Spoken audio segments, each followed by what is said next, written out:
So, okay, mind.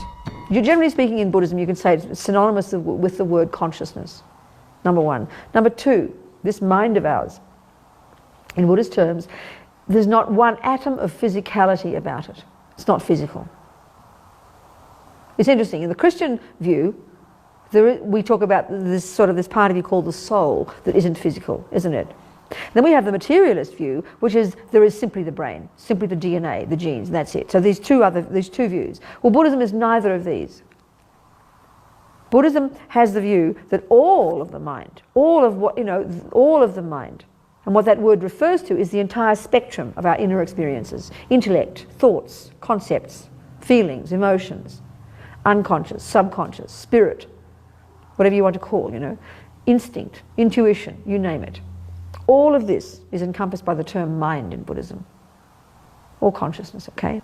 The other point about this mind of ours, or about any part of our mind, which is where it again radically differs from all other religious views, is there's not one atom of our being that's created by a superior being, God, Buddha, whatever you like. Nothing, not possible. Buddha says it's just not on. It's just his view, from his own experience has discovered this to be the truth. And the other interesting point, which is where it differs radically again from all the Western psychological views, is there's not one atom of our mind, our personality, our thoughts, our feelings, our emotions that's created by mum and dad. I mean, big surprise. We have to stop blaming them, okay? There's no part of our mind that comes from our mother and father. Clearly the body does. Thank you, mother and father. They provide us with an egg and sperm, which is the basis of this body. How fortunate we are. So, in Buddhist terms, your mind isn't physical. Doesn't come from mum and dad, doesn't come from God or Buddha or any other superior being. Clearly it can't come from nothing. We all know that anything you point to in this universe has a continuity. This thing here comes from metal and plastic and goes back and back. This cup, the same. The flowers, everything has a continuity. Suddenly there's one moment nothing and then one moment a flower. We all know that's absurd. So clearly with the mind it's not possible. Same thing. So mind or consciousness, not physical. Comes from previous moments of itself. It's like a river of mental moments. Mental continuum, they call it, This whole idea of mind being beginningless. Because if you follow this concept through now, intellectually, conceptually, you can't find any conclusion other than the fact that the mind has to be beginningless. Because this process of cause and effect, chicken and egg. How can you have a first chicken? Okay, Christians and Muslims and all the most religions point to God as the source. Where do I come from? From God. Buddha says no. You come from previous moments of your own consciousness. So if you trace it back and you think, well, maybe it began 32 years ago. Maybe it began 52 lives ago. In any given moment you say maybe it began then. You have to say there was a moment of mind existing. So if it existed then, it has to have come from a previous moment, doesn't it? Conclusion, your consciousness is beginningless. This is the Buddhist idea. Okay, the other point that's so crucial is this idea of Buddha nature. What does this mean, Because the big question, we all have these questions. We say, who am I, What is my purpose? Why am I here? Okay, Buddha says the answer to those questions is to be a Buddha. What's Buddha? Buddha is Sanskrit. It means fully awake. And actually all it's referring to is the fully developed consciousness, mind, beyond which it can't be developed further. What Buddha means is a mind, a being, a consciousness that's fully developed in all, simply speaking, in all what we call the positive qualities, and absolutely free of the negative ones. So simple. There's a simple way of saying. And what Buddha is saying is that is who we really are. We all possess, the term they use is we all possess Buddha nature. Well, the simple way of saying this is this, that it's like, let's use the analogy of an acorn. Mummy, what's that, Oh, well, darling, that's an acorn. What's an acorn, Mummy? Well, then she points to the oak tree. Well, that will become that. Oh, how interesting, So then when you mightn't say, what's the nature of an acorn? You might just say, what is it?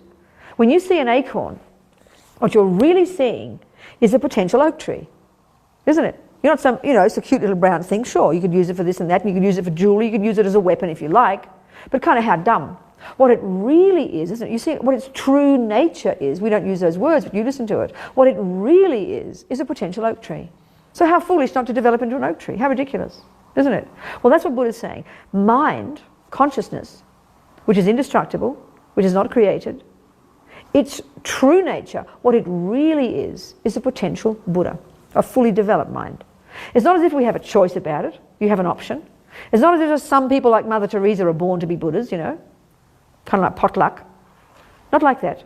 No, by definition, an acorn is something that if you give it all the appropriate conditions, will become an oak tree. It's not as if you can turn it into an apple tree if you want to. How stupid. So this is the attitude we have to slowly develop about ourselves. What's kind of interesting now is because we don't really know who we really are, Buddha says. We identify with this little kind of brown, undeveloped thing.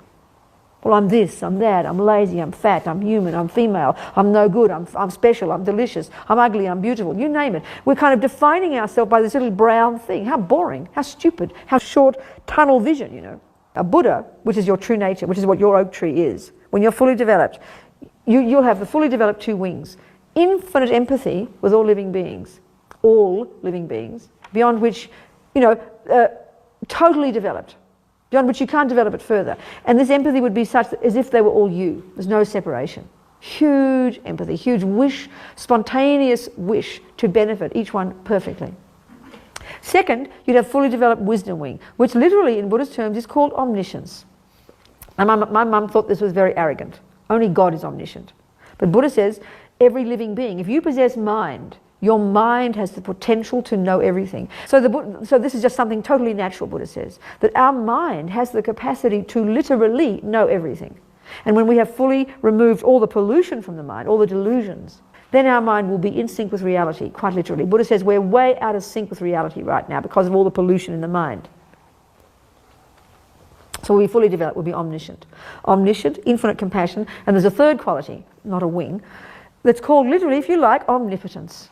The effortless power to do whatever needs to be done to benefit each one of these countless living beings in the entire universe, to benefit them perfectly based on the wisdom that sees their minds perfectly and knows precisely what to do and how to benefit them.